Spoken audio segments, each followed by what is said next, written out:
Welcome to the Winged Wheel Podcast. Here to talk all things hockey are your hosts, Brad Crisco, Ryan Hanna, and Evan Lobsinger.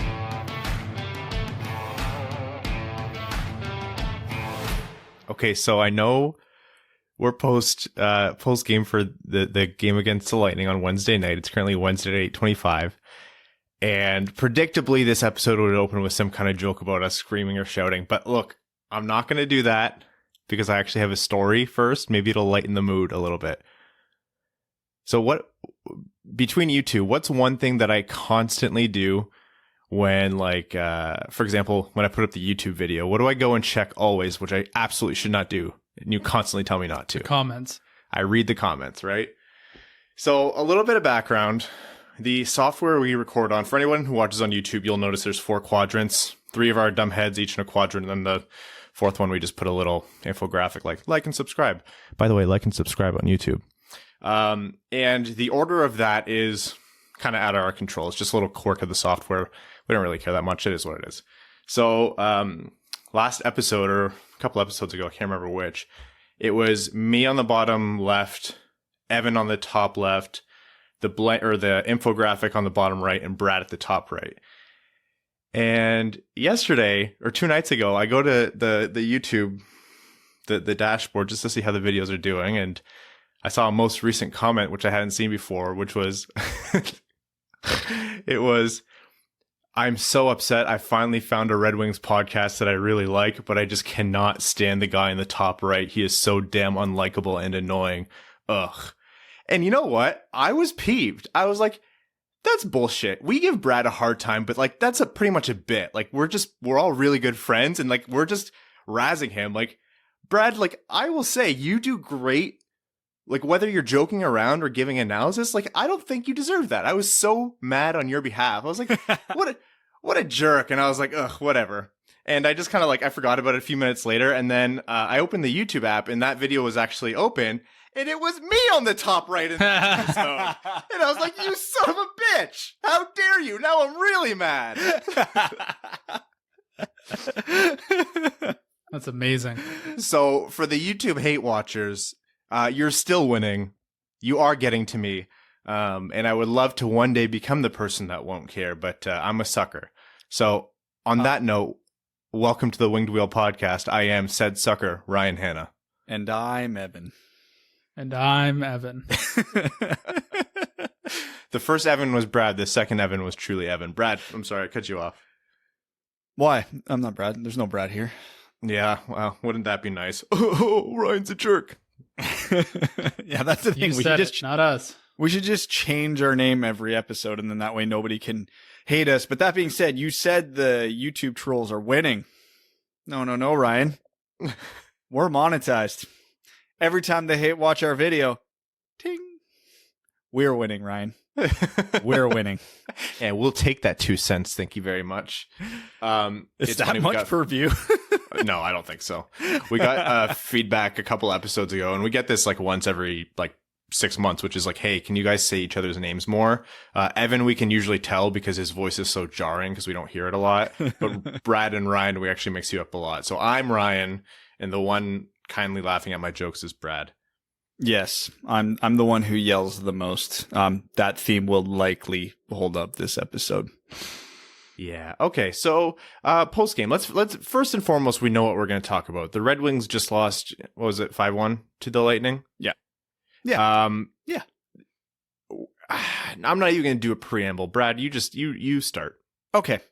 I try to like be polite on this subject because I know it's an unpleasant subject and people's livelihoods are at stake and all that stuff. Nah, politeness is out the door. To the 3 people who still defend Jeff Blashill, why? Tell me. Give me one reason. And the only excuse that I've heard, and you're not allowed to use it anymore, is he doesn't have a good team, so let's wait. It's been 5 fucking years.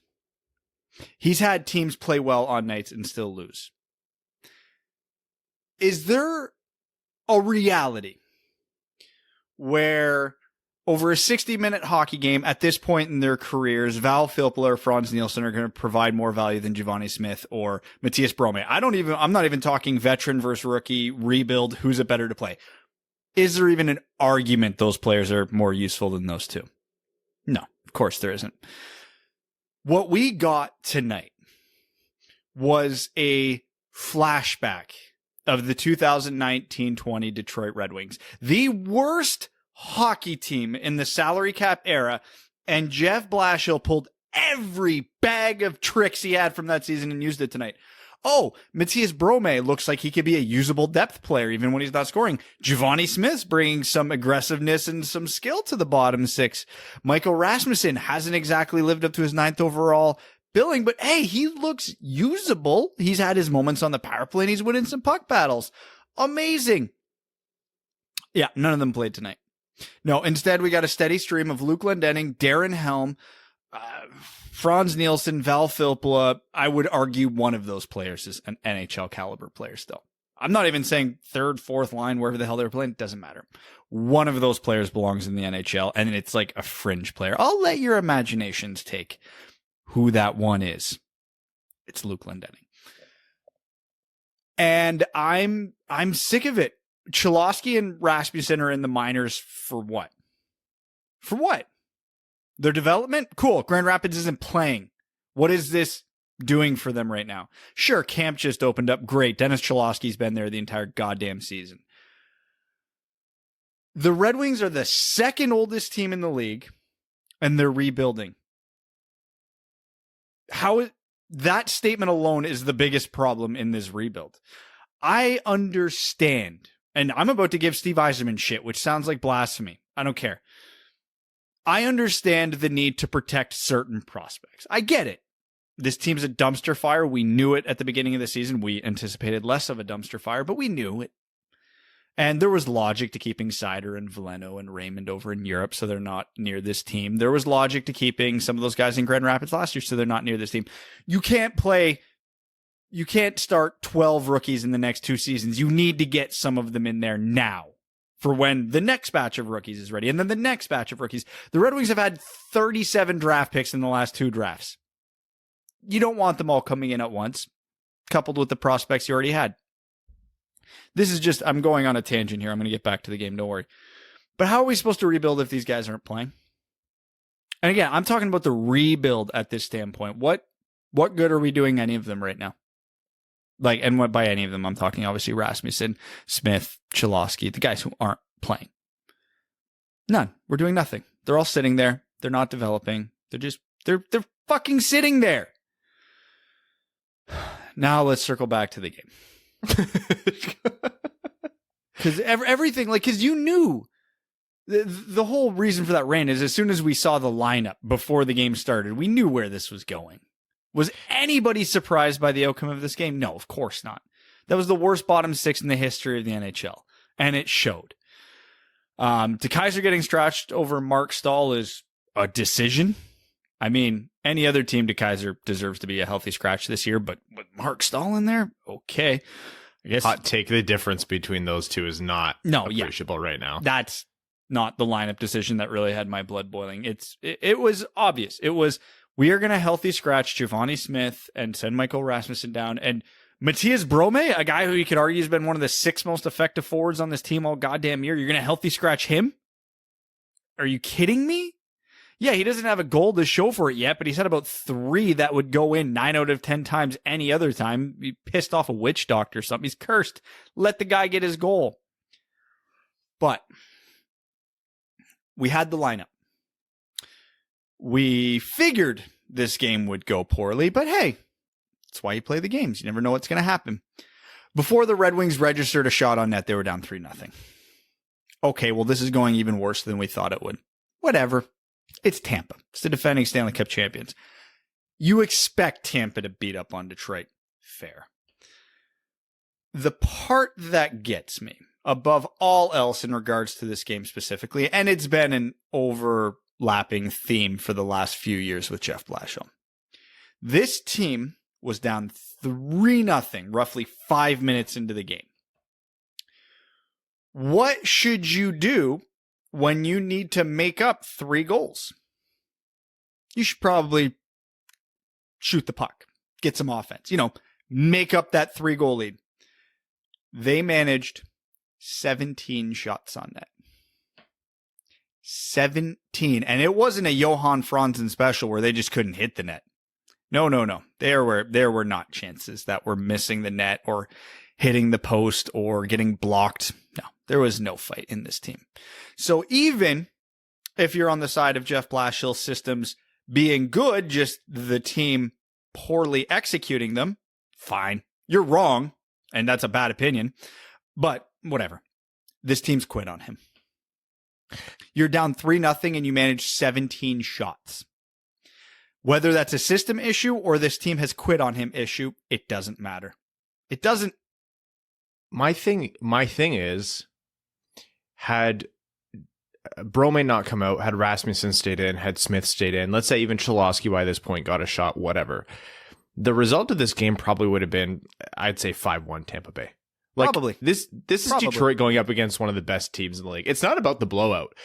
The moment they scored their first goal, you knew right away. You're like, oh, this is going to be that game. And there are going to be more games like this. Honestly, the next one's probably going to be on Friday. That's just the way it goes. This is one of the worst teams in the league besides Ottawa, who looks like they're trying to do all of us a favor by being even worse than last year's Detroit. But besides that, Detroit is among the worst teams in the league. And they are going to lose a lot of games like this.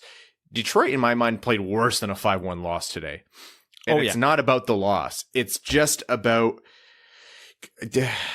everything Brad just said. Is this a sample size of one? Yeah, absolutely. If Brome comes back in tomorrow, if Rasmussen's in the next game, if Smith is in, the game after that, then will you look back and say, well, what was the point of humming and hawing about this? Well, you say that, and it's easy to treat these things like a singularity. It's easy to look at this like it's a tangent on a curve, like this is just one point where all these things compound. But the reality is, Brad, how many times have we started a podcast where you have gone off about, these poor decisions that Jeff Blashill has made, and then myself or Evan have come to you and said, well, this is just one instance. You can't define the whole, justification for his coaching behind this. Because it's not 0. And it's not 5, and I don't even think it's 10. Like it's a trend, and it's actually a defining feature of his coaching right now. And I get why it's hard to get across. There's a lot of people. You joke, Brad, that it's 3, but I think it's more than 3 people who still defend Blashill because they're like, this team would be bad no matter what. Yes, and it's really hard to convey the frustration when our preferred circumstance wouldn't necessarily provide a different outcome. But it's just the long-term reality of exactly what you said, Brad. Like, if you're going to get pumped, at least have the guys out there getting experience. Yes, it's good to protect them to a certain degree, but you can't protect Cholowski anymore. You can't protect Rasmussen anymore. There's no point in protecting Giovanni Smith at this point. Matthias Brome is a grown-ass man. He's closer to 30 than he is to 20. You need them out there, and this team cannot intentionally tank. You cannot intentionally put out the worst iteration of the Red Wings this year. Last year had to be rock bottom. It had to be. And that's not just because Lafreniere was the first overall pick and there's nothing like him this year. It's in a rebuild. There is such thing as spending too much time at the bottom. If you don't get out of there, you'll stay in a funk. Look at Buffalo. Look at Ottawa. Look at these teams who screwed this up. Toronto for a decade. You cannot stay there. Even if you are still the second last place team in the league, but your win percentage is substantially better. Shit, that's a way bigger improvement. And that is a reasonable expectation from the Red Wings, and that's not what I'm seeing from Jeff Blashill's coaching this year. I'm going to circle back to a quote I have used way too many times on this podcast, and it is a 5-year theme. I think I might have used this quote at least once every single year this podcast has existed. I can't wait for the day NHL organizations play young players who might be bad versus older players who are bad. We know Valtteri Filppula and Franz Nielsen suck. We know Darren Helm's speed is gone, which renders him barely useful in the NHL. We know Luke Glendening at best is a fourth-line grinder who will win you a key face-off, and if you're lucky, chip in 5 to 10 goals a year. We know what these guys are, and it's not good. And I'm almost I know we spent most of the beginning of this episode talking about the rebuild, and we need these young guys to be playing. Not playing does them no good. If they were playing for Grand Rapids right now, this would be a more acceptable circumstance. I wouldn't say it is, but I wouldn't say it's acceptable. It is more acceptable. The bigger concern, honestly, for me is if this is a decision not because of the rebuild, not because of trying to protect the kids, but because he legitimately thinks they're better players. That's a bigger concern, because you can't tell me Val Filppula, Franz Nielsen are better than Giovanni Smith or Matthias Brome at this point. You can't. It's not a debate.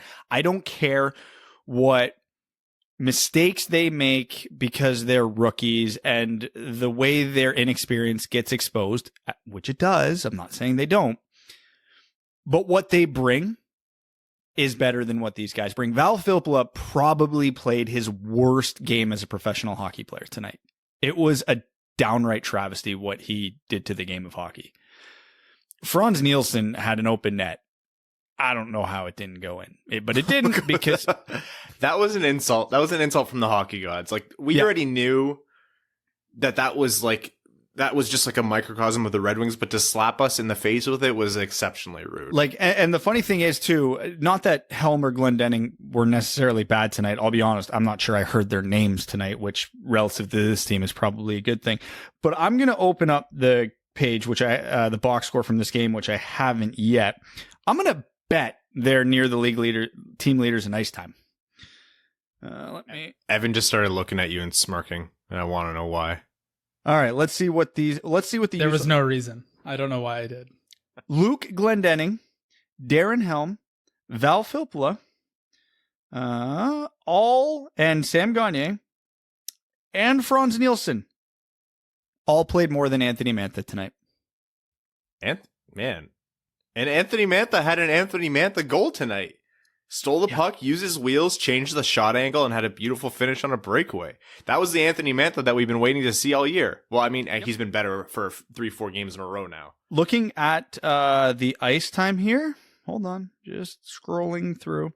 Outside of Adam Ernie, Anthony Mantha had the lowest time on ice of any Red Wing forward tonight. And it looks like the four lines were actually played just about evenly. They all averaged about 15 minutes. Okay. You can't, again, this would be one argument against the Chicago Blackhawks. Blashill thought this was a recipe to beat the defending Stanley Cup champions. So let's circle back to my initial question. Blashill defenders, why? His personnel decisions are an atrocity to the game of hockey. His systems are non-existent at best.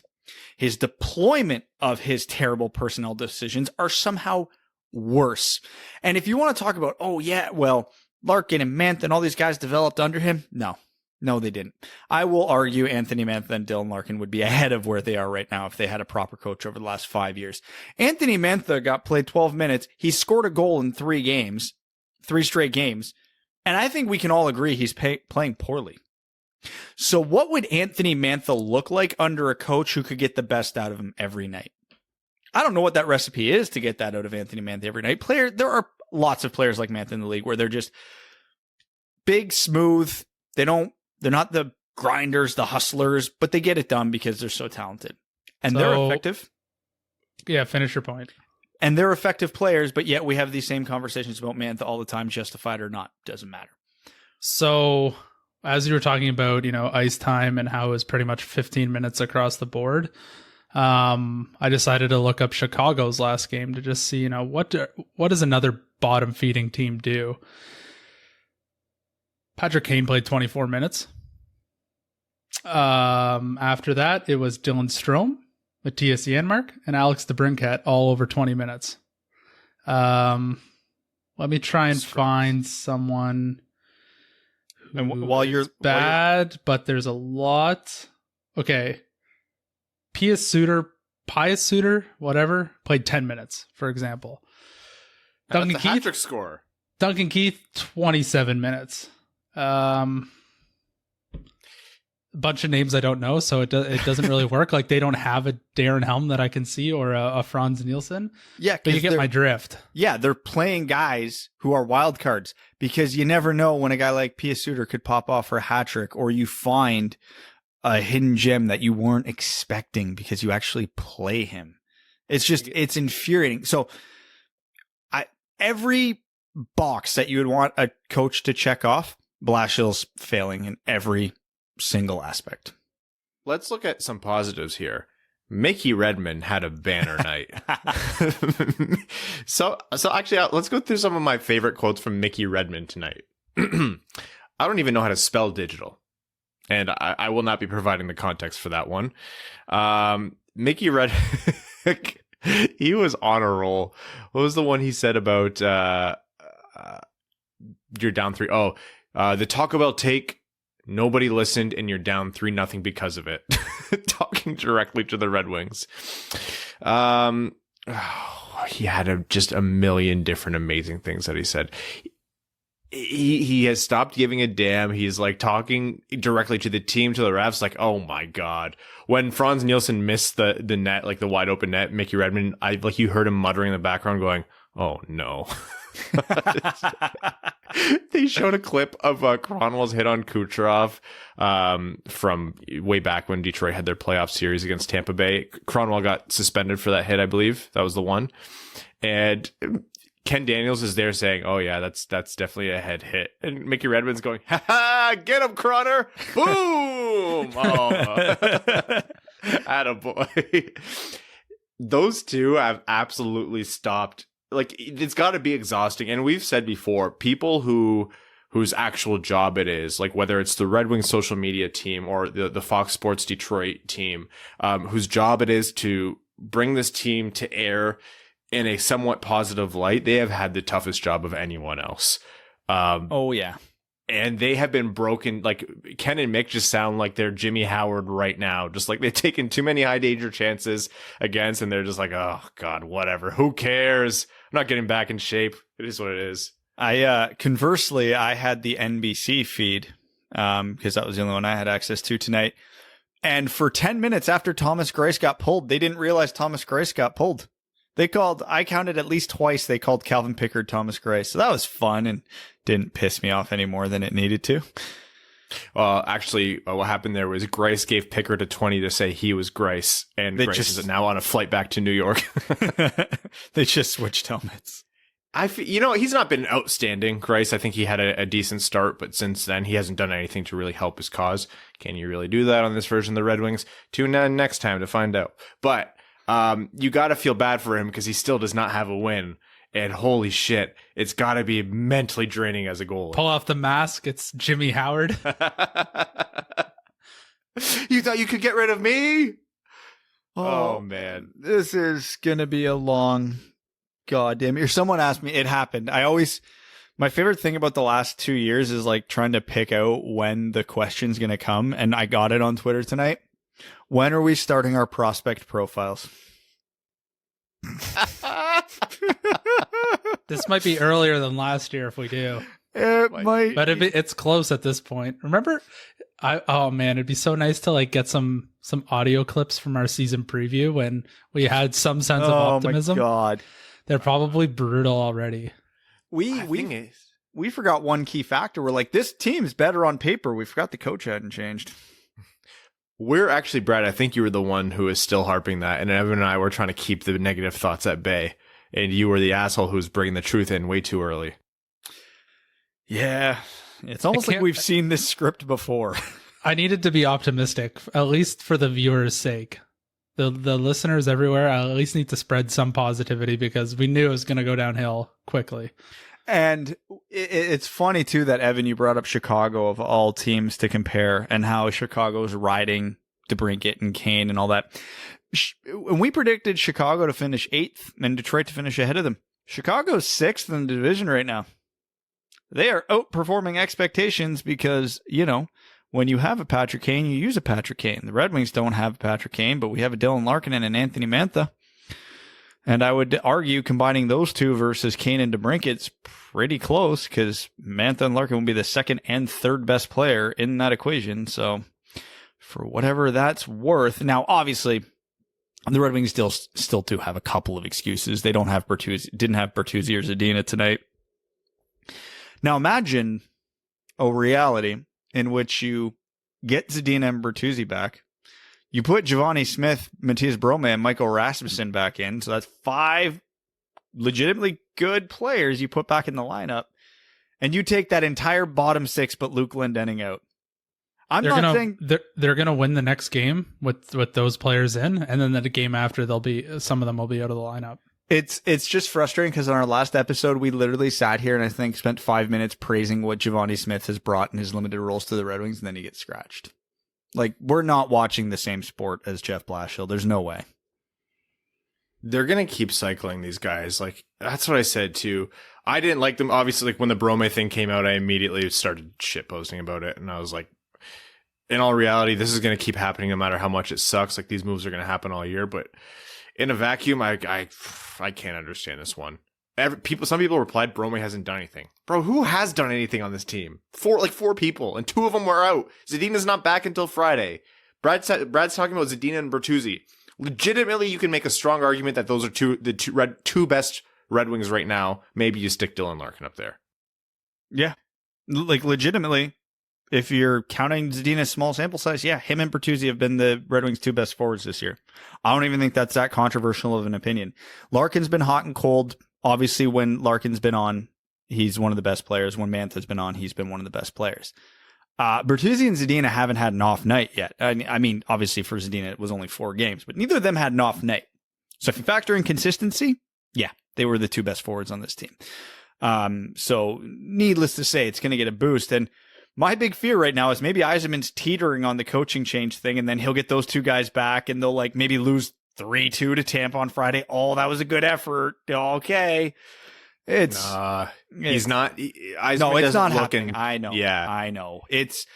I get that it doesn't make sense because how are you going to quarantine and bring in a coach in a pandemic? I get it. But like someone I forget who tweeted it at me tonight, but it was the perfect phrasing on it. And I argued this last episode and the episode before, and I'll argue it again, but this is the perfect way to describe it. You have to fix it before the rot sets in. And the rot is tonight was like the rot has set in.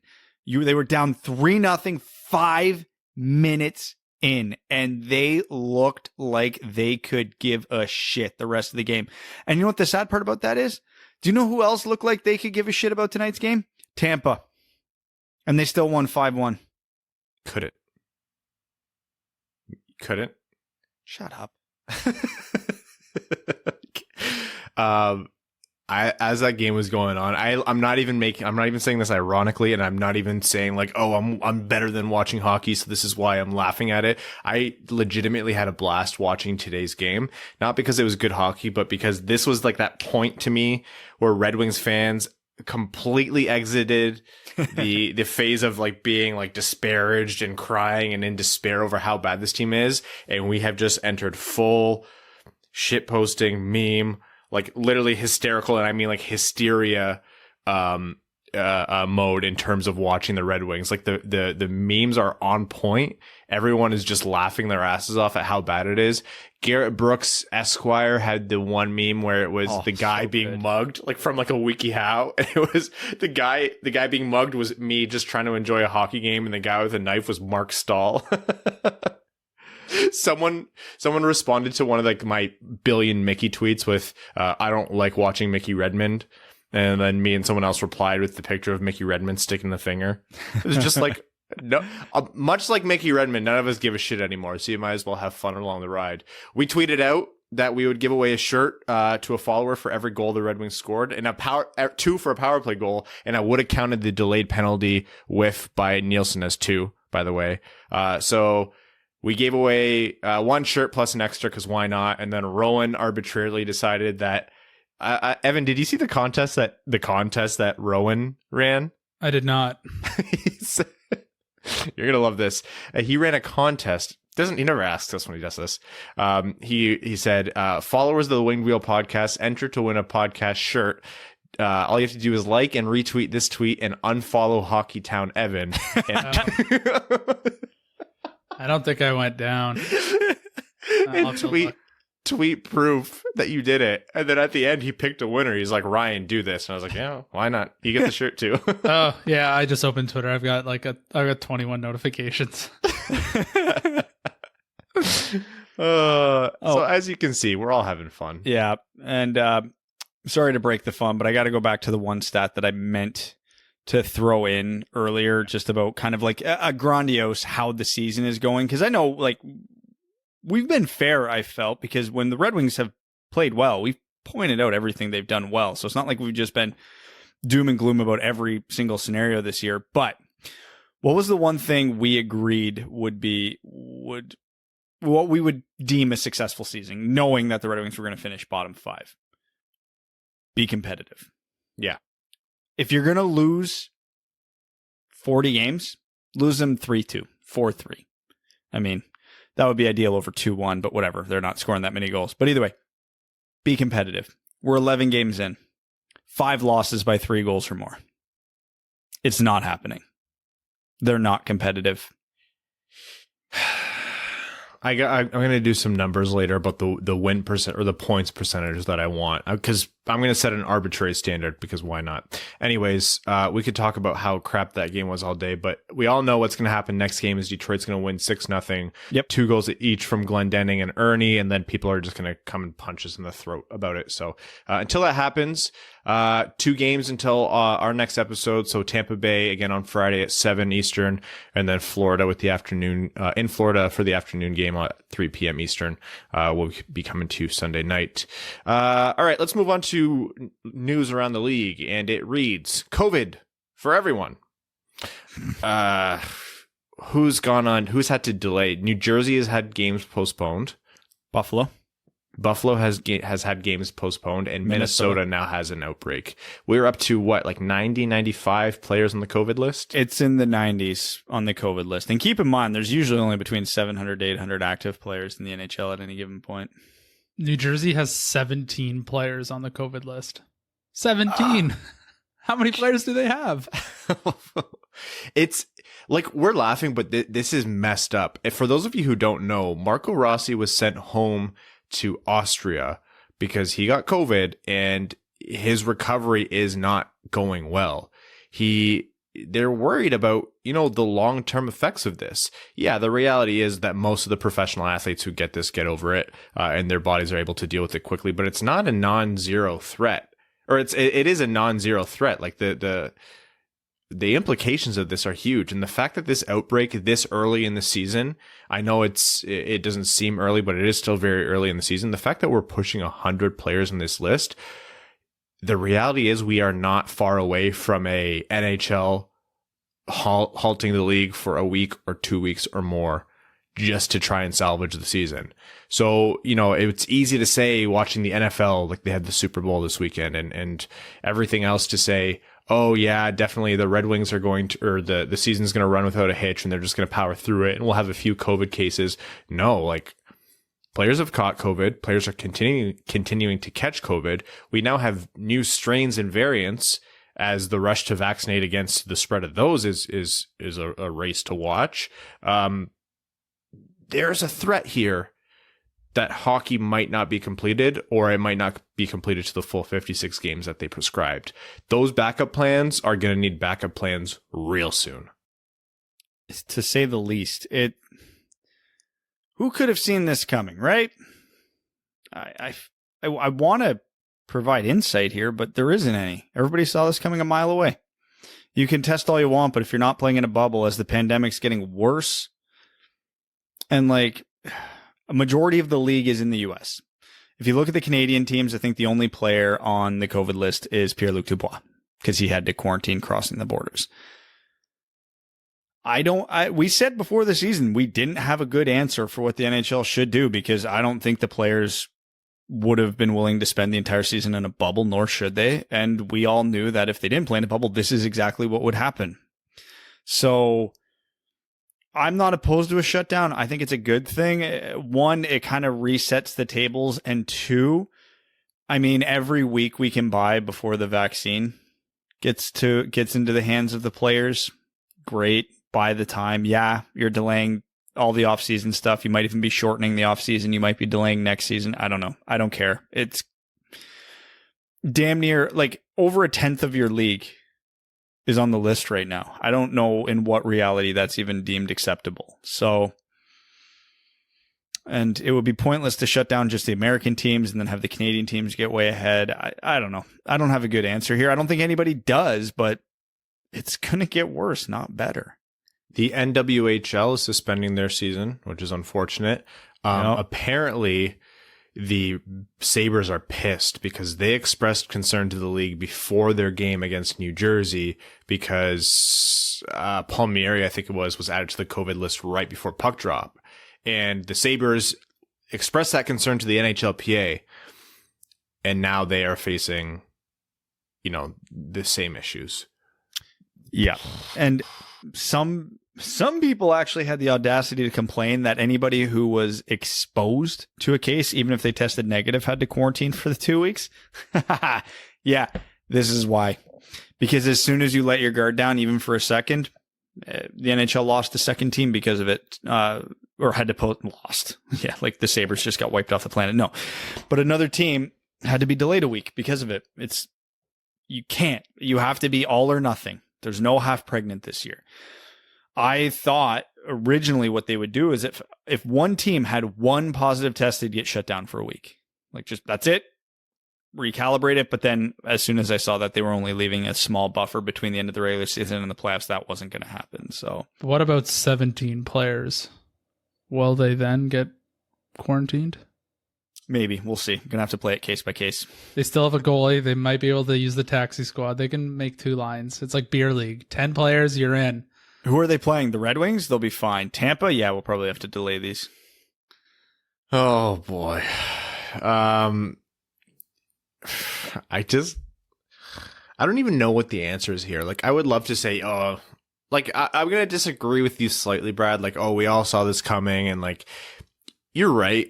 We all did kind of see this coming. Like, no one in the right mind thought we'd get through this season with no issues or instances, but I don't know. This is another case of I don't envy the people trying to control this, because I think the league did do a good job over the summer with the bubble. You can't operate a whole season with a bubble, but this is like, it's not scary, I'm not worried about entire teams folding or the NHL shutting down. But, there's only so much of this you can take before we start to see some very real repercussions. And I'm not even exclusively talking business-wise.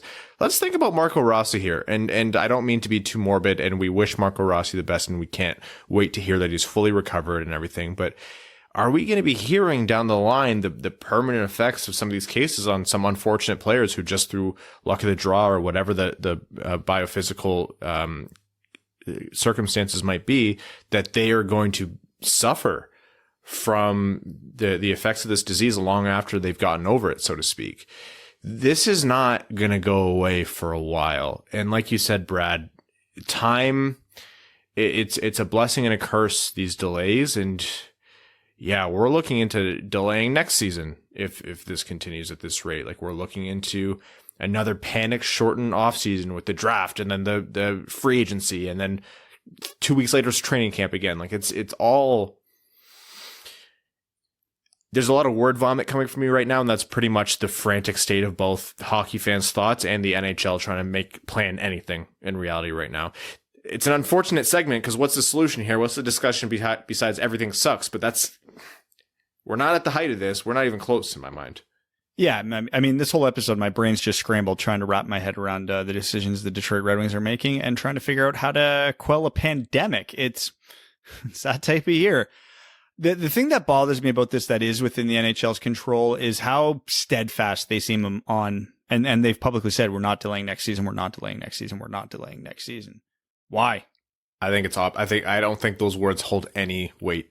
No, I know, but like, famously, they don't hold any weight. Yeah, but you have to adapt. Like, I hate to use this example because, like, they're millionaires. Screw those guys. Like, I get it. Not everybody in the NHL is a millionaire. Some of these guys, especially the AHL guys, are getting royally screwed right now. But if you lose money because you wait or have to wait, tough shit. Like, the players' health is more important than that. The staff on these teams who aren't making 7 figures are contracting this virus from the team. They matter. Like, in my job, for example, like, I'm still getting paid my salary. I'm one of the lucky few, even though my business is shut down. the management has kept working throughout it, but all my bonuses come from sales. My store's closed right now, so I'm probably losing thousands of dollars in bonuses this year. Tough shit. It's a pandemic. We all got to deal with what we got to do, and I'm not standing there yelling at corporate to unlock the front doors of my store so I can start making sales to make a couple extra grand. Like, tough shit. So if the NHL... Unrelated, I did find I saw an ad for an OnlyFans called OnlyFans/Hockeytown Brad. So it's actually just, I photoshopped my face onto Evan just so people would actually subscribe. Yeah, that's not good. Not right now. I shower with the lights off. That's how bad it's gotten. It's videos of Brad in slow-mo set to smooth jazz taping a hockey stick. Fully clothed. Oh, yeah. Speaking of which, Patreon, that hockey equipment Patreon exclusive you guys were asking me for is coming tomorrow. So keep your eyes out for that thread. Friday. We're dropping it Friday. I'm recording it tomorrow night, though. Yeah. Yeah. The magic of post-production. It's being recorded tomorrow night, so you're going to have to get your questions in tomorrow. But yeah, so obviously I understand that the NHL wants to stick to their schedule as best they can. There's not a reality where they're going to be able to right now. And the one thing that's actually driving me nuts about this is the argument in favor of the NHL's plan right now is, yeah, well, the NFL pulled it off without having to extend the season. Well, yeah, I think we all remember some of those scheduling nightmares they had in the middle that teams were very unhappy with. But also the difference between the NHL and the NFL is the NFL plays once a week. They had to navigate 16 games per team, not 56. So that is not a comparison at all. You can't tell me too, because the Red Wings have Tampa and Florida in their division. The state of Florida is getting hit harder than just about any other state in the U.S. So do you think the Red Wings are happy they have to go there 4 times this season? No, they know it's high risk when they go in there, but it is what it is. So we'll see how this all shakes down 3 months from now. Go ahead, Evan. Well, I was just going to say, we know what works. It's a bubble.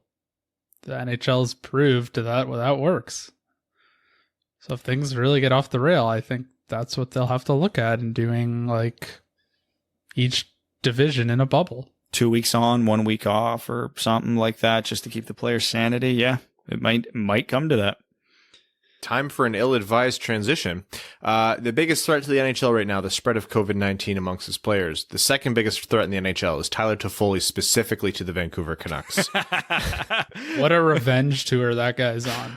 Oh my God. I don't call free agents. Is that what Jim Benning said? Something like that? Well, he should have. 9 goals to start the season. 8 of them are against the Vancouver Canucks. He would have been less subtle if he walked straight up to the box in Vancouver's arena and slapped Jim Benning in the face. And it's not even just that he's scoring. Did you see his toe drag backhand? Oh my. Between his own legs. God. I apologize to my mom after watching that. Gross. To further your point, Ryan, to be less subtle, he could have moonwalked up the stairs to Jim Benning's box and slapped him in the face. Like, come on. Vancouver fans, you know what? They're rabid, and I'm horrified of them, and you guys are crazy. And you can't talk. I had a meme that I posted about this. You know, the season's going badly when I've said the word meme 7 times in an episode, about the fact that you can't talk about a defenseman without them shoving Quinn Hughes down your throat. They have enough on their plates to be stressed about without this happening to them, but it's happening, and Jim Benning ain't helping. For all the Quinn Hughes people that I've had in my mentions from Vancouver, I just want to point out that Quinn Hughes has been on the ice for more 5-on-5 goals against than any player in the NHL, as you were, Ryan. Oh, Brad, that sounds like you're making the point that a defenseman should be able to defend. Hey. Weird. I mean, I would argue that this is very much the case of his surroundings and not him himself. But, you know, we got to take the little victories where we can get them. I would do a lot of things for to have Quinn Hughes on the Red Wings, don't get me wrong. And yeah but speaking of elite young offensive defensemen, is what Cale Makar's doing to opponents' ankles considered a war crime? Oh my God. I watched that video so many times, and I don't know if that happened to me. I'm happy I never played forward, because that never would have had to happen to me. A defenseman walking me like that at the blue line. Oh my God. How do you go back to your bench and look at your teammates in the eyes after that? It's gotta be gutting. And my teammates were dickheads. They would not have let me forget that. Can you imagine the three of us played shinny and someone did that to me? You guys would have had that clipped. You would have made your Twitter profile picture somehow a gif of me with my ankles broken like that. No interest. Forwards, you guys are nutty. I would hate to have that happen to me, what Cale Makar did. Yeah, see, this is why I don't backcheck. No risk of it happening then. You're not wrong, Brad. You never have. You don't risk it for the biscuit. That should be the saying. Do not risk it for the biscuit, because you'll end up looking like a fool in a sweet Minnesota Wild jersey on the ice. Yeah, that was the one perk for them on that one. Yeah. Speaking of jerseys, Kaliev scored his first NHL goal, and he did it in their retro reverse purple and gold jersey. Yeah, his tape job completely ruined the aesthetic of it, though. One piece of tape around the toe of the blade. The knob's worse, believe it or not. Is it? How? It's like an aggressive Mark Stone. Oh, but Mark Stone uses a thick... I'm sorry. Mark Stone uses a thick knob for his... We cannot grow up. We refuse to grow up. Because he broke his hand, right? Or he had surgery, and it's easier on his hand. Yeah, that makes sense. When I heard that, I'm like, oh, yeah, I guess if he just got used to it, sure. Kaliev, I don't think, has that excuse. He's just a monster. You notice Evan's face after I said thick knob? He just went, huh. Oh, we're going off the rails. This is the only way we're getting through this season is 12-year-old humor. Anything else that we want to talk? Oh, assistant GM of Team Canada in the Olympics, Roberto Luongo. That's cool. That's super cool. Comic relief will be there if Canada performs poorly. Yeah, honestly, Roberto Luongo for figurehead of everything that matters. I don't care. I love that guy. Agreed. Anything else, either specific to the Red Wings or across the league, that we want to talk about before jumping into overtime? I just want to point out that in the Penguins GM search that Peter Chiarelli and John Ferguson Jr. were candidates for the proof that nobody in the NHL ever learns their lesson. How is John Ferguson Jr. still getting interviews? Okay, that should be a question Old for Boys Chiarelli. Club. Oh my God. Mm-hmm. If you ever doubt the Old Boys Club still exists, that's all the proof you need. That's Chris Drury notified them that he's not interested in leaving the Rangers, and honestly, good for him for making that decision. That can't be an easy one, because hey, to be the GM of a team that has assets like Crosby and Malkin, no matter what you intend to do with them, that's a great spot to get. Is it though? I was just going to ask the question. Would you want that job? You have a very short window, and that could define your career, because obviously you have Crosby and Malkin. So if you can squeeze that last little bit of talent they have in them, not that it's a little bit of talent, but that last little window they have, and turn it into a cup, rookie GM comes in, you're a savior. But it's like Malkin's already looked like his decline starting this year. When Crosby decline starts, man, there is probably no team worse positioned for the future than the Penguins. They don't have assets. They don't have prospects. They don't have a ton of draft capital. And on their roster, all their big contributors are on the wrong side of 30. Not all. Most of their big contributors are on the wrong side of 30. Hey, Patrick Hornquist's been pretty good the start of this year, though. Weird, right? How's Mike Matheson been? Oh boy. You want to know it won't be a hot take on this podcast, because I think you guys will agree, but it'll be a hot take within Penguins ownership and basically management. They need a GM who will not try to build a winning team around Crosby and Malkin, because I think both of those guys will be like 50-point players until the day they decide to hang them up. But I don't think they are enough to carry decidedly mediocre teams to cups anymore. And the fact of the matter is that what Jim Rutherford did was mortgage the present and future to get those cups. So they don't even have the support around them to lift those still great centers to a cup anymore. They need a GM who will come in and try to flip one or both of those guys now and set themselves up as if they had never lost any assets. Because imagine what you could get for Sidney Crosby and Evgeny Malkin right now. It's heinous. I don't think it's almost Crosby would betrayal.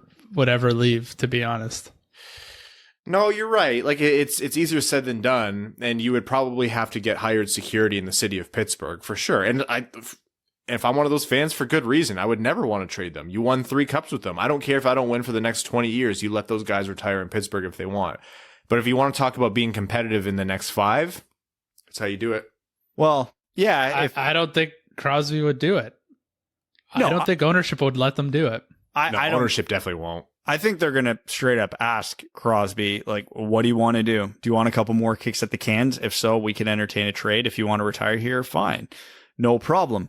So let's say hypothetically he does want another kick at the can at the Cup. So then they open up the trade market. You're obviously going to have to find a team that's pretty comfortable overpaying for an older player, no matter how effective they still are. So you got to look at the oldest team in the NHL. So here's my chaos theory. Sidney Crosby, number 87, Washington Capitals. Let's go. Oh my God. The city of Pittsburgh would burn. Yes, it would. Right to the ground. They'd say, Vancouver, move out of the way. We'll show you how it's done. We've already had one march on Washington this year. I don't think we could afford another. I don't care about either of these teams. I will drive Sydney to Washington if I can make it happen. Oh, man. Okay. Sid to the Lakers, Malkin to the Clippers. Let's just do this thing. Who cares? I'm here. All right. I'm going to move us along to overtime here because I think there's only so much hysteria. We need to be able to make it to the weekend episode. Overtime in this midweek episode of the Winged Wheel podcast is brought to you by our brave, resilient, somewhat loony Winged Wheel podcast patrons. The Patreon exclusive Discord was hilarious today.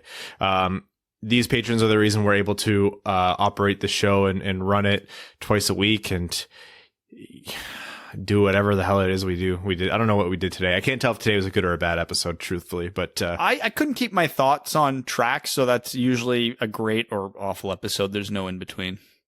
Yeah. So thank you guys, and we're going to start with Haroon Khan, who says Brome kept out for Nielsen and or Filppula.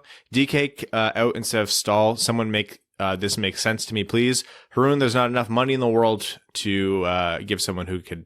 You know what I'm trying to say. Whatever. Who cares? What, I'm a podcast host. I should be able to talk. Whatever. Dalton Moore says, I'm sure Brad didn't talk about Brome being sent to the taxi squad, so give me all that in extreme detail, please. Okay, but seriously, I sent out my first jersey meant for customization today. Captain Larkin, obviously, and I'm super excited. Much thanks to Rowan for the help.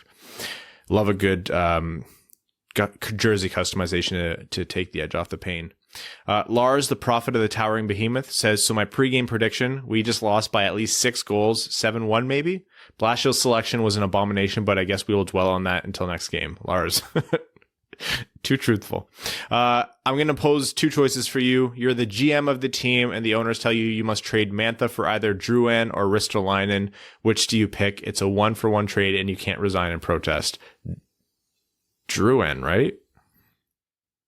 Yeah. Yeah. Is it Drouin? Like, I don't know. Neither of them are worth Mantha, but yeah, I would go Drouin. The player, and part 2 is the player you chose must be re-signed for 8 years at $8 million or not at all. If you sign him for 8x8, you get the first overall pick in 2021 and 2022. Do you do it? Yes. Oh God, yes. Oh yeah. Shane Wright. Oh, I would give up this entire roster for Shane Wright right now. William Eklund should be first overall in 2021. It needs to be said often. Can we get a head coach who isn't a fan of The Walking Dead, please? Is he actually a fan of The Walking Dead? I don't know. Unless he means like the age of the players. All you zombies should almost be our skate in music now. 60 Minutes of Helm says Brad didn't list Helm, and these lines are trash rant on Twitter. Bullying works. Oh, I hope they missed the first part of this episode. I have a fun game for you all. Pull out your phone and type into the search bar Team USA Hockey Coach. Did you do it? Take a few seconds to fully embrace it. Now you'll have more time to prepare for a line of David Backes, Austin Matthews, and Brian Gionta in the event they keep him over Torts or Sullivan for the Olympics. Holy frick, it's 3-0 in the time it took me to write this. Let's do that. I just typed it into Twitter. I'm getting nothing very relevant. into Twitter? Yeah. And they say The coach is Jeff Blashill. Ew. Remember, he was the coach at the yeah, you're Worlds? right. Yeah. Whatever they call it. But that's like Yeah. a far cry from the Olympics. They won't hire Jeff for the Olympics. I'll give you each $5 if they do. La Plata Peak says we're less than 5 minutes in and it's 3-0 Tampa. If Eisman pulls Blash from behind the bench, will it light a fire under the team asking for a friend? I think it would. Traditionally in the NHL, it does. You usually do see a bit of it levels off quicker than people would like to admit. But yeah, there's usually an uptick in production right after. Former defenseman Ryan Hanna says, as I'm typing this, we're losing 3-0. I'm sure we'll come back. Looks like we're going to get another high pick this year. How would the number one pick in the next draft compare to a few of the top picks from this past draft? So we're talking 2021. Maybe slot in behind top Byfield. 5. I'd put him around like Stützle, Raymond range. I think The best one, like the best player out of this draft. Maybe. I don't have anybody in this draft up in what would be my top 4 in this past draft. I would probably put 1 or 2 guys, maybe even 3 from this draft in the 5 range right now. Because, like, I'm not convinced Owen Power is better than Jamie Drysdale. I'm not convinced that Kent Johnson or Eklund or Beniers is better than Perfetti or Rossi. They're in the conversation, so hence why I'm using the 5 range. But yeah, it's not nearly so. But the nice thing about this draft is there's legitimately 6 or 7 guys you can make that case for. So while it's not top heavy, it doesn't have a steep drop off after the first 2 or 3 picks. It's pretty well spread out. Ben Ingraham says this game's a shit show. I can't even finish my beer and it's 3-0. Embarrassing. Blash has to go. This sucks being a fan of the Red Wings. Just your average Tej says, I'm nearing the fire Blash levels, but first let's fire the assistants. My God, what are the special teams? Edit. Never mind. Fire them all out of a cannon, please. I'm not even kidding. You 3 would be better at this point. Be careful what you wish for. Antonio Gracias says primal screaming slowly turning into ugly vomiting. Yakaruta says, so are the Red Wings hitting minus 100 goal differential this season? We must be pretty close to that pace. Will they hit negative 100? I don't even know what they're at. I don't even want to look at it. Negative 19 right now. And that's through 11 games. Yeah. I don't think they'll hit. No, I'll say they won't. That's pretty damn close to on pace for. I have a lot of well-founded confidence, Brad, and I will not be discussing that. Michael Thompson says, with work changing my schedule up, I haven't been able to watch a lot of Wings games live. 5 minutes and 3 goals into this one, and I think they might have been doing me a favor. I know we're in a rebuild and this isn't a good team, but it's one thing to be bad and it's another to be bad and boring as shit. Also starting to think doing the deep dish drop pass or a dump and chase on the power play with 0 retrieval players or outlet support is not an ideal setup. I know Lord Emperor Blash says it's not about X's and O's, but FERC. Ken and Mick are heroes. Yeah, I watched the Detroit deep dish drop pass closely tonight because I wanted to see why it wasn't effective. Because for as much as we dump on it, a lot of other teams in the NHL use it, and they're successful with it. So I wanted to figure out the difference. So I watched a bunch of other teams play yesterday, and I stumbled across a few examples of it. And the reason it works for those teams is because 5 guys are moving. They're either running a crosser in the neutral zone or at the blue line. There's usually 2 or 3 options for zone entry guy with the puck. So basically 3 guys skating, and it's either a pass or a keeper. I watched the Red Wings do it very closely on 2 occasions where 3 guys were standing completely still in the neutral zone. And we wonder why this doesn't work. Adam Kausert says, my original comment was a lot of the same of what was above me, so I'll change it to this. If the Red Wings make the playoffs, I'll buy a Mark Stahl jersey. Safest bet I've ever made. Yeah, your bank account is safe. Tony D from Watch Your Tone says, are you guys hiring? No, Tony. Unfortunately, we spent all of our money on mustache wax for Evan. Apologies for that. David McKinstry says, so I'm 13 minutes into this game, having a hard time believing this team is supposed to be any better than last year. Blash needs to go. Weekend at Bernier says, at least Larkin looks like a D-boss. Sans bucket in his 400th warm-up. Yeah, I never knew that 400 game thing. That's neat. He's like 12 years old. That's amazing. He's gotten 400 games already. I know. He's going to go gray soon enough by being captain of this team. The Caminator says, turned on the game at the start and told my fiance that we could turn it off after the first when they were down 3. Didn't realize it'd be so fast. So different topic. I love the neutral zone being a different color in the NWHL bubble. Also like the posts being a different color. Would love to see teams get to change up colors more often. Love all of that idea. I don't know if I'm for that, honestly. I've seen like different colored fields in college football, and I've seen like some different colored ice. I'm not a huge fan. It depends on the color, right? Like, good what color ideas. Do they have in the NWHL? It's like a lighter blue. Yeah, light blue, right? Yeah. Yeah. Let's make the puck white and the ice black. Let's do it. Hell yeah. Reverse retro. Rink managers everywhere. God damn it. What they did in the NWHL that I love too, and I know the Red Wings did this for like 2 games last year, and I'm pissed they stopped it. They dropped the lights after a goal. Like, the spotlights and all that stuff are going, but like the house lights go down, so it's dark, and it's just like, I don't know. I loved it. I know it was cheesy and campy, and not everybody was with me on that, but it was fun. It was crazy. It was Tom Wilson shanks someone in the darkness. Funny enough, I think one of the games he did it was against Washington, so it could have happened. Jonathan R. Reinbold just says, screams into the void. Evan Beckner says, after seeing the roster moves made earlier today, it's pretty obvious Stevie is straight up tanking this season. There's literally no other reason for the roster. This team is icing in Tampa. I'd be livid if I was Brome watching this team get dunked on 3 times in 5 minutes from the press box. David Withers says, since the Red Wings are terrible, Evan, talk about something else terrible. Patrick Reed.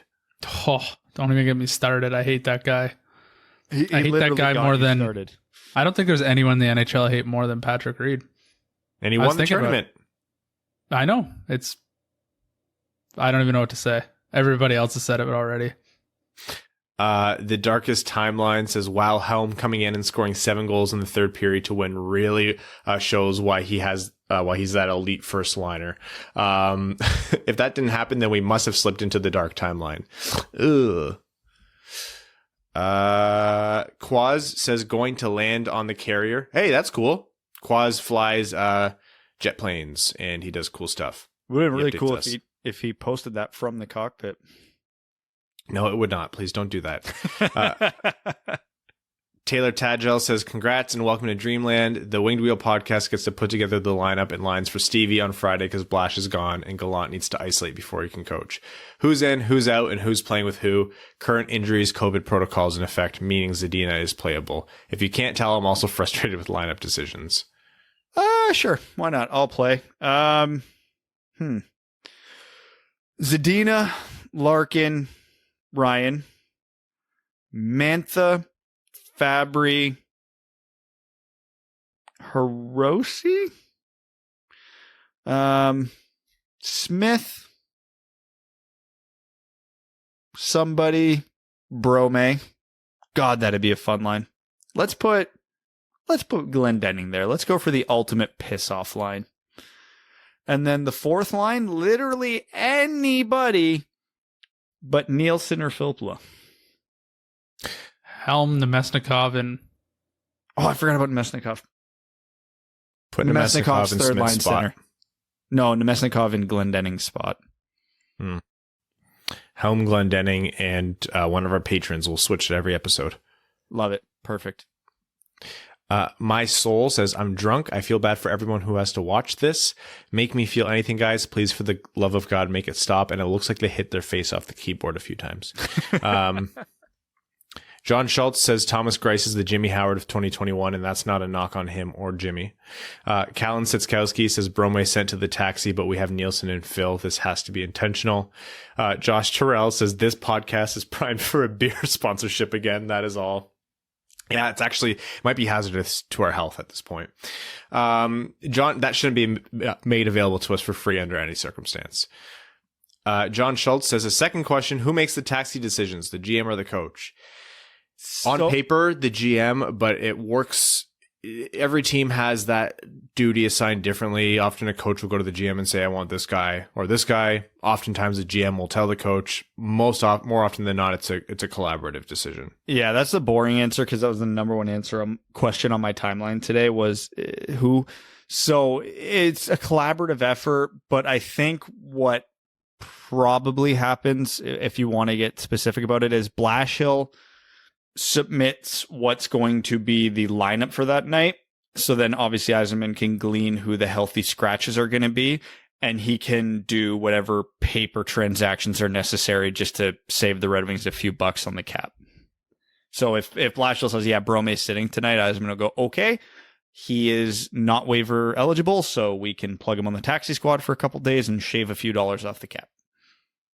Red Wings relativity scale says I have a therapy appointment tomorrow. Do I address the bill to Stevie or Blashill? Just send it straight to Franz Nielsen. Troy Stetcher's constant shit-eating expression of exasperation and disillusionment. Man, poor Troy Stetcher. Says, hey guys, any of you at home following my game day drinking game on Twitter probably knows that I'm 3 sheets to the wind right now. Let's toast to our boy Troy. He's become a man these past 2 weeks and has seen some shit along the way.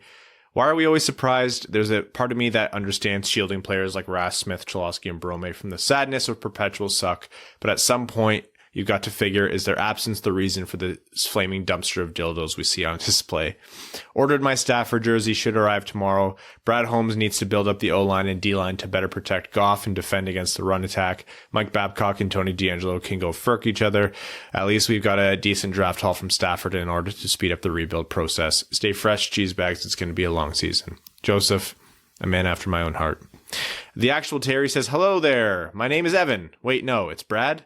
Anyways, that was the quickest Red Wings game in a while. Let's talk finances. Y'all keep mentioning stonk memes. I sure hope you don't actually invest on shit like that. As someone who founded an equity group at 18 and has been invested in stocks for over 20 years, hearing you guys talk finances is worse than hearing you guys talk hockey, which is a pretty high bar. It's cringeworthy. The actual give us some help. Jesus. Yeah, God.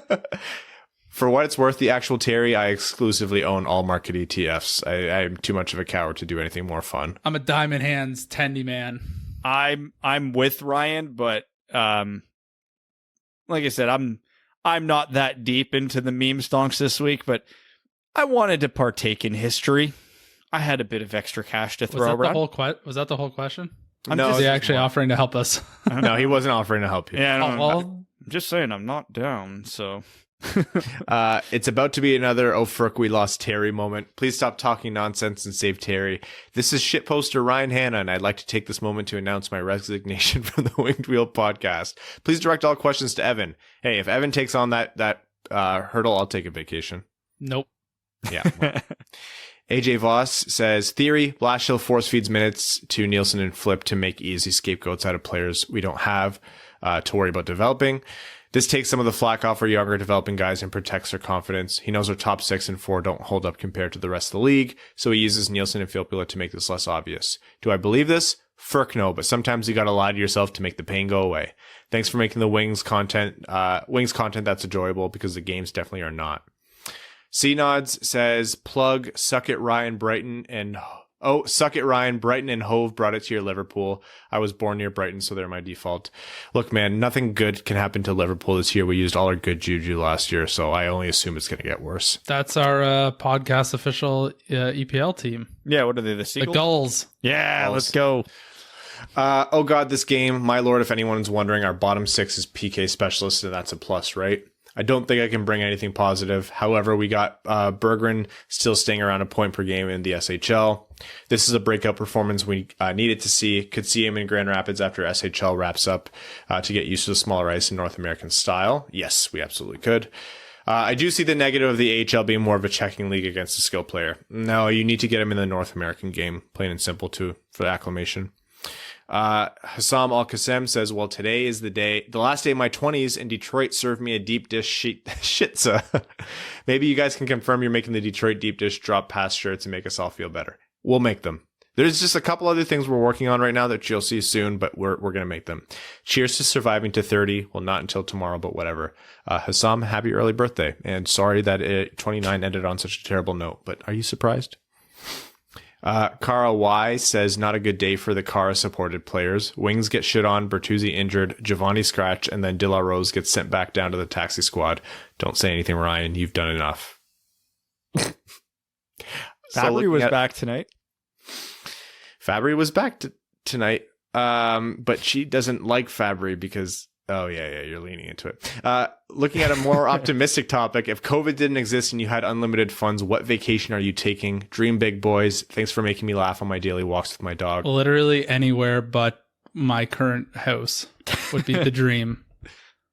I don't know. Scotland. I'm going to Scotland, and I'm playing every single frickin' old course, new course. I'm never coming back. I've been, but the Highlands with a shack, a gun, and a dog and some whiskey, that's all I care about in the mountains.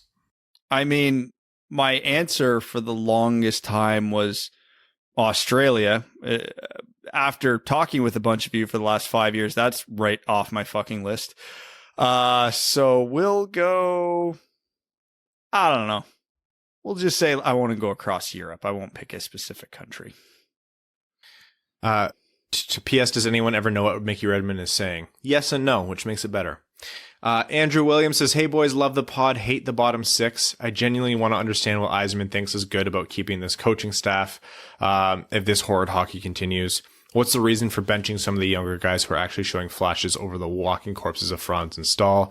What's your thoughts on that? On what justification they have for this furkery? Thanks, boys. Let's go Red Wings. P.S. We're 11 games in and I'm already dead inside. Brad just shrugged his shoulders, and between that and what we've talked about, that's our whole answer. Moose says, probably been stated, but I'm frustrated like everyone. If you tangibly upgrade many parts of a team and the team is still objectively as bad as the worst team in franchise history, it's more than just the players, and it sure as hell is Yzerman. Why the hell is he still giving Blashill enough rope to hang himself, and what's he waiting for? I don't know, something incredible, I guess. The pandemic to end is the actual answer, probably. RC Tendy says, you know what Grand Rapids really needs? An NHL veteran who can show these young guys the right way to be off the ice. May I suggest Franz Nielsen? Please take him. There's no reason that Rasmussen, Cholowski, Smith, etc. should be playing the A over guys like Nielsen, Stahl, and Helm. Matt Whip says, first off, Brome for president. Second, we need to get hashtag Blash to the trash trending on Twitter. The team's an absolute joke, and I stopped watching after I saw the first goal. Do you think Yzerman has any input on the lines?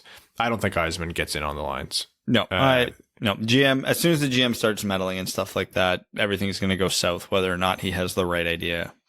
It's the coach's job. You got to let the coach do their job. Oh my God. I just looked up the hockey game scores, like the advanced stat for the entire Red Wings Lightning game. And I'm seeing a list and it shows all players on the ice. And usually it goes like Red Wings opponent, Red Wing opponent, that kind of thing. You get through every single Lightning player besides two, which are Vasilevsky and Pat Maroon, before you get to your first Red Wing on the list. Who's the Red Wing? My morbid curiosity has to know. I'll let you guess. Mantha. Troy Stetcher. Yeah, it was going to be a high guess. That is incredible. Who are the bottom three? Ooh, das is not good. Thomas Greiss, Bobby Ryan, and Philip Hronik from bottom to... Oh, yeah. No. Yeah, not a good night for the boys. Last question here before we wrap up. I have a liquor cabinet to invade. It says Kevin McCracken says Stevie Y either A, knows something the rest of us don't about his plan and this coaching staff, or B, is frustrated as heck by watching what's going on but feels handcuffed by COVID to bring in other staff. I don't know if there's any other explanations. I don't think this way of losing can continue without impacting the young guys in a negative way. Stevie has to know that. I think it's time to cut our losses, make a hire like Gallant that has to quarantine for 10 to 14 days and move on. COVID can't be an excuse for the dumpster fire this could become. Thanks, guys. You know what's funny? And I really mean this, and I don't even mean this in an ironic way. Like I said, Red Wings are going to win 6-0 next game. This kind of loss is going to happen throughout the season And I genuinely believe that even if Blashill is not coming back next year, it is not going to happen midseason. Whether it's because of the pandemic or whether it's because Yzerman thinks there's literally no point in trying to improve this right now, we might as well get as high of a pick as possible. I don't think he does it till the offseason. Because even think of replacing the assistant coaches, because he's not going to leave Bilesma. Well, actually, leaving Bilesma just to see the season through and then letting him go. Anyways, let's let everyone breathe. Thanks for tuning in, guys. We're going to be back on Sunday. 2 more games, one against Tampa, one against Florida. So pray to whoever you pray to and drink whatever you drink and, try and get some sleep. We're going to thank all of our listeners, our name level sponsors, Arjun Shankar, Eve Bartel on behalf of the Sarah Grand Foundation, Brett Bailey, Taylor Tadgell, Ryan Hubbard, R.A., Zach Spring, Citizen High Five, Cody Stark, Greach, Jeremiah Dobo, Jake Kiefer, Tyrone Bigham's big bag of snot and nose hairs. Ugh. Oh, man. Brendan, you're getting weird. Andrew Bohan, Scott Martin, Jacob Turner, Matt McKay, Craig Kibble, Brandon M., Matthew M. Rice, Luke Johnson, Kalen Wood, Hana Lee, Hassam Al-Qassem, happy birthday, Sam Bankson, Kevin McCracken, Zach Van, Josh Yelton, Trevor Pevavar, Evans Bingo Card, Connor Leighton, Danny Jr., Peg Crisco, Matt Keeler, Troy Stetcher's constant shit-eating expression of exasperation and disillusionment, Antonio Gracias, John Evans, Joseph Minama, Quaz, Stan Olsen. Thank you all. It's going to be a long season, but we got each other. I don't know if Brad will make it, though. Take care. Thanks for tuning in to the Winged Wheel Podcast. Be sure to check out wingedwheelpodcast.com, where you can subscribe to the show on iTunes, Spotify, or wherever you get your podcasts. You'll also find links to other ways to support the show, such as Patreon, official podcast apparel, and more. And don't forget to follow the show on Twitter at Winged Wheel Pod. And of course, the hosts at Brad Crisco, at Ryan Hanna WWP, and at Hockey Town Evan.